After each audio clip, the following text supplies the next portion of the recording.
Thank you very much, sir. Your passion always amazes me. After having heard the plans and application of forces, let's move on now to understand the air operations. These will be narrated by Air Vice Marshal Arjun Subramaniam. He was commissioned in December 1981 into the fighter stream of the Indian Air Force.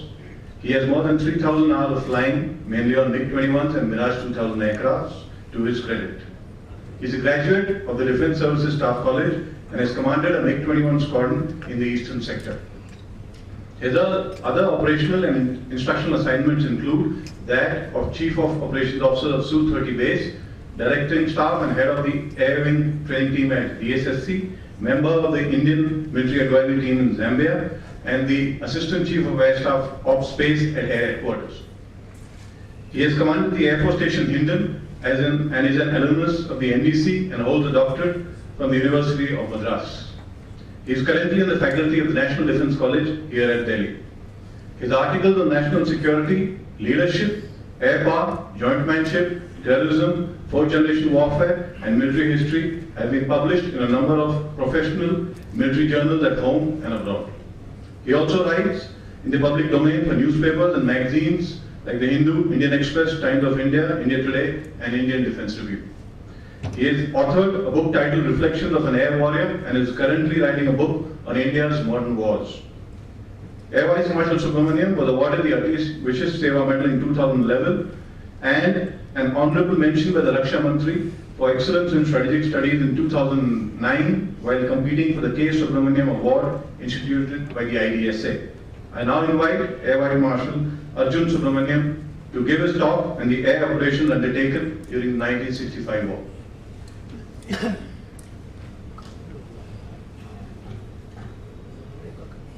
Good evening, ladies and gentlemen. Like Nitin, I also feel extremely privileged and humbled to be amidst such a distinguished gathering that includes a number of veterans from both the 1965 and the 1971 conflicts. And I also share a similar landscape in the sense I was probably a year older than Nitin when the 1965 war broke up. Now, I'd like to state up front that I'm here as a military and an air power historian, and that the views that I express are entirely my own as a historian, and have emerged as the result of almost 2.5 years of research that has involved pouring into a lot of archives and speaking to a number of veterans from both the conflicts. And it must be seen in that perspective. I'm not going to look at the nitty-gritties and the scorecard of who shot down how many aircraft and what was the orbat and things like that. I'm going to look at three critical issues. I'm going to look at what are the macro issues related to the employment of air power in the 1965 conflict. I'm going to look at certain myths and misconceptions that have crept into the popular discourse over the last few decades regarding the performance of the Indian Air Force, and why I believe that in the overall scheme of things, the Indian Air Force performed much better than what it has actually been portrayed as having performed. Let me first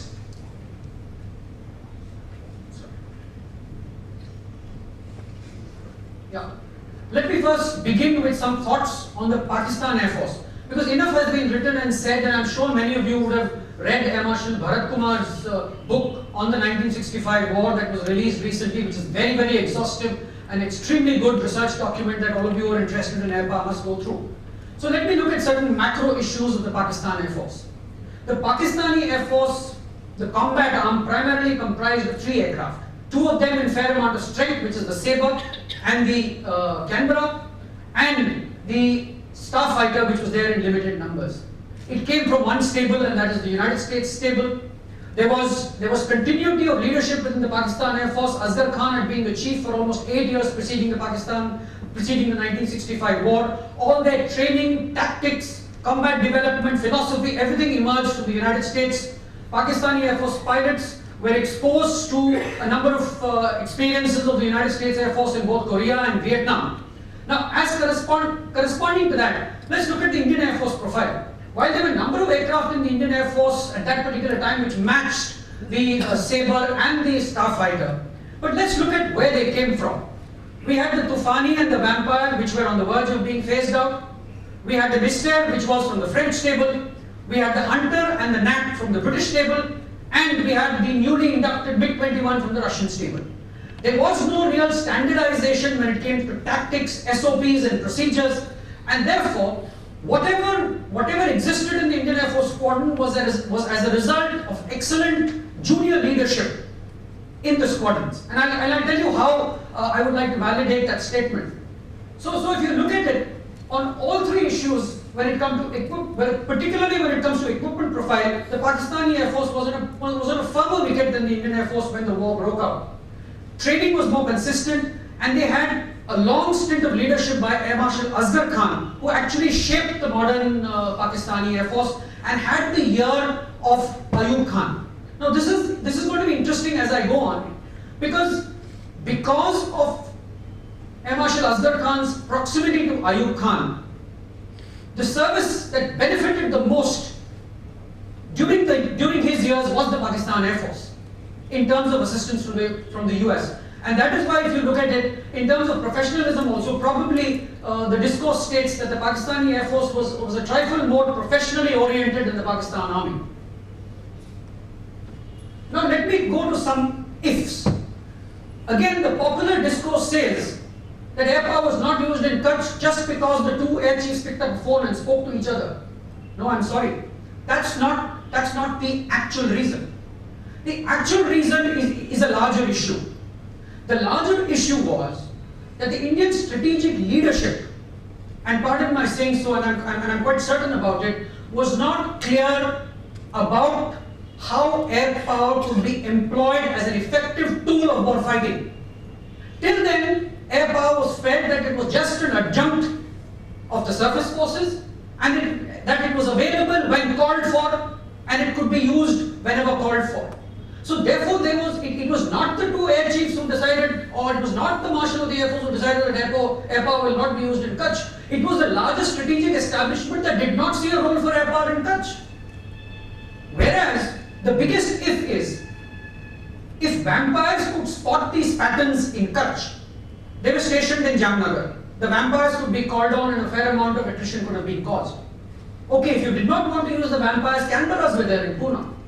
The strategic establishment, which means to say the Chiefs of Staff Committee, could have easily decided that, okay, we are having a problem in Kutch, let's move a detachment of hunters or Mystères to Jamnagar and let's cause some attrition to the patterns. So the biggest if that I've come to a conclusion is that if air power was used in Kutch, and if some patterns could have been destroyed, for all you know, maybe Ayub would have had cold feet when it came to the scope of his adventure in both Gibraltar and Grand Slam. So this is one of the big ifs of the 1965 war. Now, before I go to the recovery in Cham, one more issue that is understated and not very often discussed, and that is the use of air power in Operation Gibraltar in J&K. Now, even though General Harbaksh has been pretty critical about the Air Force in his book, both his books, but again, when I was speaking to his daughter, and when I did a little bit of research into General Harbaksh's overall operational philosophy, he was one Indian general who understood that air power was a coercive and deterrent element.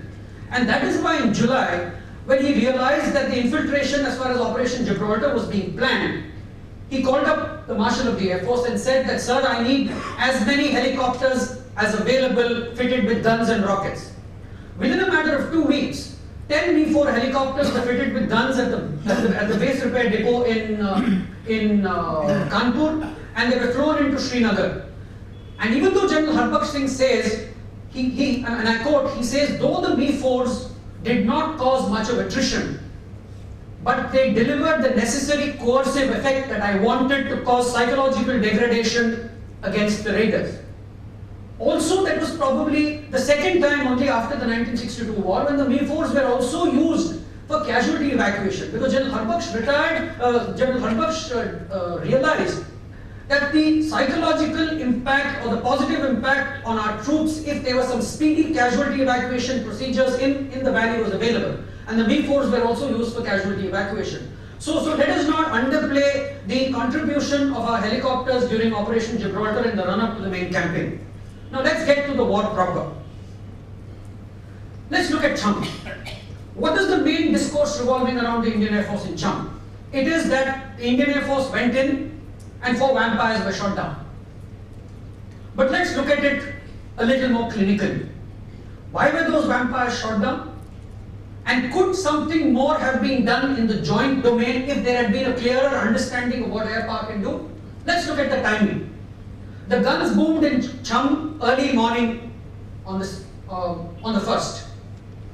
Now, if the brigade commander in Cham had called for air support, say at 5 o'clock in the morning, vampires, missiles, everyone was ready at Air Force Station Pathankot.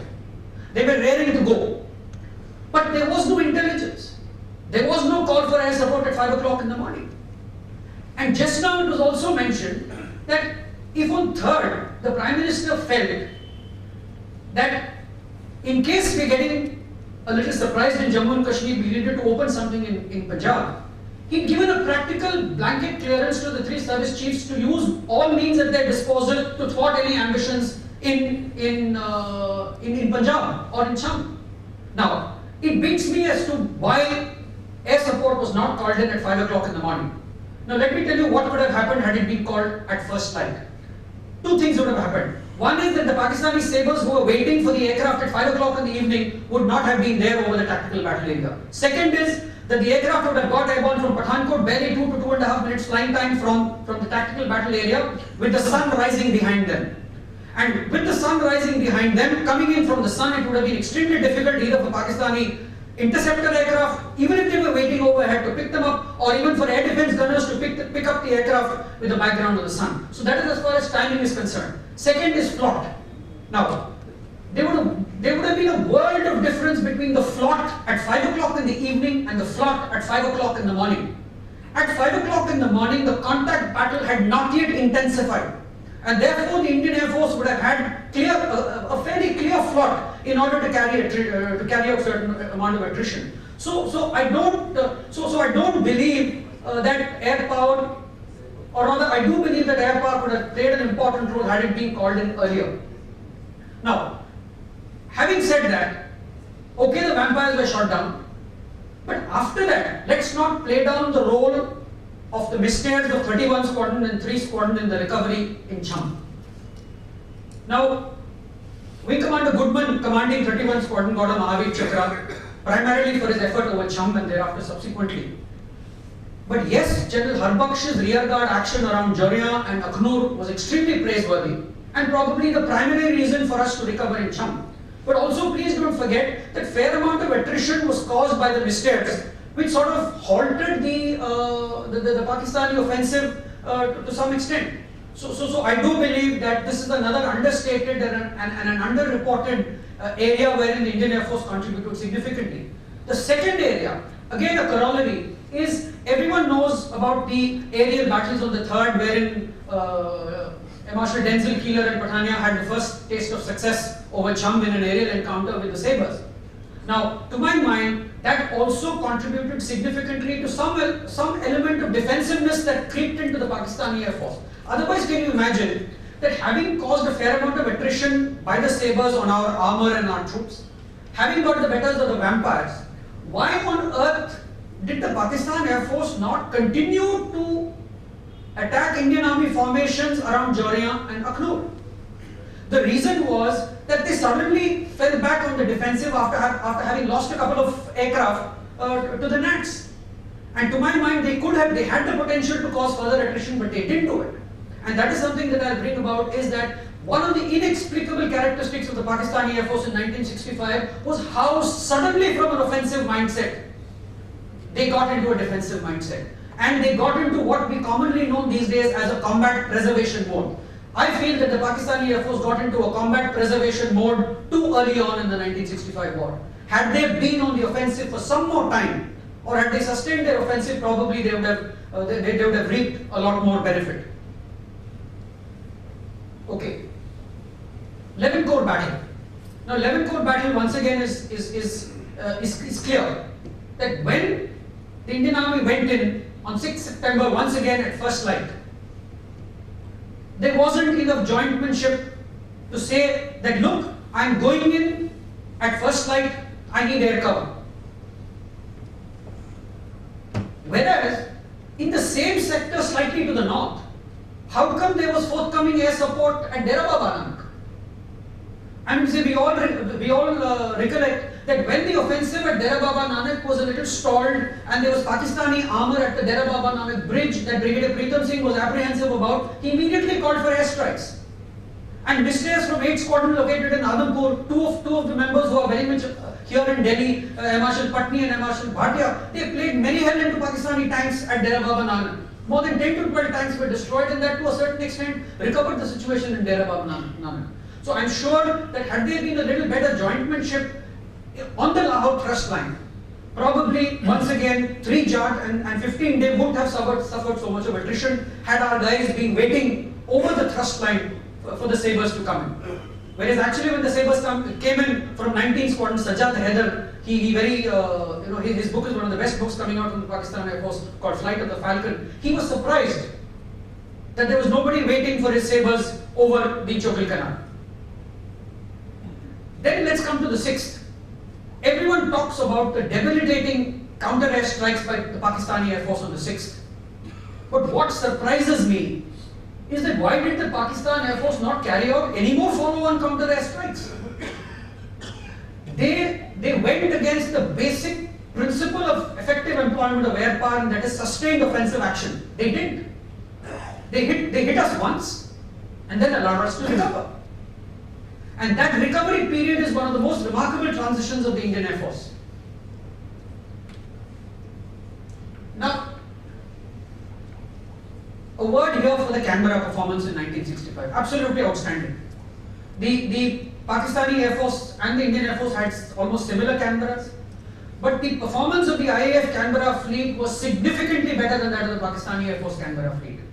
It was reconnaissance, they carried out interdiction, they carried out strikes as deep as Peshawar, and they completely outfought the Pakistani Air Force Canberras. And what people say is that the Canberras kept the Pakistani airfields on their toes 24/7, whether it is at night or whether it is by the day. So I think a little more credit needs to be given to the IAF's Canberra fleet for their performance during 1965, and ironically 3 of the 5 Mahavir Chakras in 1965 went to the Canberra fleet. Yeah. A quick word about the Nat and the Hunter performance. Parulkar here will sort of build on that. The Nat and the Hunters surprised the Sabres completely. The Sabres did not expect both the Nat and the Hunter to outperform them in air combat. Okay, the Nat was built as an air defense fighter, and so it was meant to take on the Sabre in air defense roles. But what surprised them was the Hunters. The Hunters outperformed the Sabres over Halwara, the Hunters outperformed the Sabres over Galaikonda, and over the tactical battle area. So this was one, and the leadership of the Nat squadrons was exceptional. And this is a photograph of 3 of the stalwarts of the Nat fleet in the 1965 war. We have Air Marshal Johnny Green in the center, as inquisitive and curious as ever, despite having flown over thousands of hours on the Nat, he's still peering into the cockpit of the Nat. And we have Air Marshal Keeler to the right, and Irin Kapila to the left, all 3 Veer Chakra winners from the 1965 war. And particularly the man in the center, Air Marshal Johnny Green, orchestrated the IAF revival, to my mind, in 65. Okay, some shots, Air Marshal Rathore, DN Rathore and Neb with the Marshal, a Mr. arming and a Hunter arming. Okay, finally, summing up the Air Force performance. When you look at proficiency, proficiency is divided into both tactical and operational proficiency. Tactical proficiency is gauged by how much of attrition you could cause to target systems on the ground and to your adversaries in the air. And on both counts, I think the Indian Air Force did very, very well. Because if you discount the number of aircraft, I'm not taking the number of aircraft lost by the Indian Air Force on the ground. I'm only looking at the number of aircraft lost by the Indian Air Force to aerial combat and the number of aircraft lost to air defense fire. On both counts, despite flying almost twice the number of sorties as the Pakistani Air Force, the Indian Air Force lost less number of aircraft. So that's a clear indication of tactical proficiency and operational proficiency as the war progressed. Let's come to innovativeness, resilience and risk-taking ability. On all three counts, the Indian Air Force scored over the Pakistani Air Force in this. And finally, it's leadership. Now, look at leadership. Asghar Khan was removed as for unfathomable reasons. Was I would say removed, but he finished his tenure as Air Chief just weeks before the 1965 war. Why was he not retained as Chief of the Pakistani Air Force? And why was Noor Khan, who was his able deputy for years, why did he suddenly come into the saddle? He didn't enjoy the same kind of rapport with Musa or with Ayub Khan, and the Pakistan Air Force suffered on that context. Whereas in the Indian Air Force, there was far greater empowerment of leadership. The Marshal of the Air Force had empowered his CNC of Western Air Command, Air Marshal Rajaram. You had the Vice Chief of Air Staff, Air Chief Marshal Lal, all of them who played an active role in the revival of the Indian Air Force, not forgetting grassroots leadership that performed very, very well. So in the final analysis, I think the Indian Air Force needs to be given far more due than what is given in the public discourse. It actually, as the war progressed, it outthought, outled and outfought the Pakistan Air Force. Thank you, David.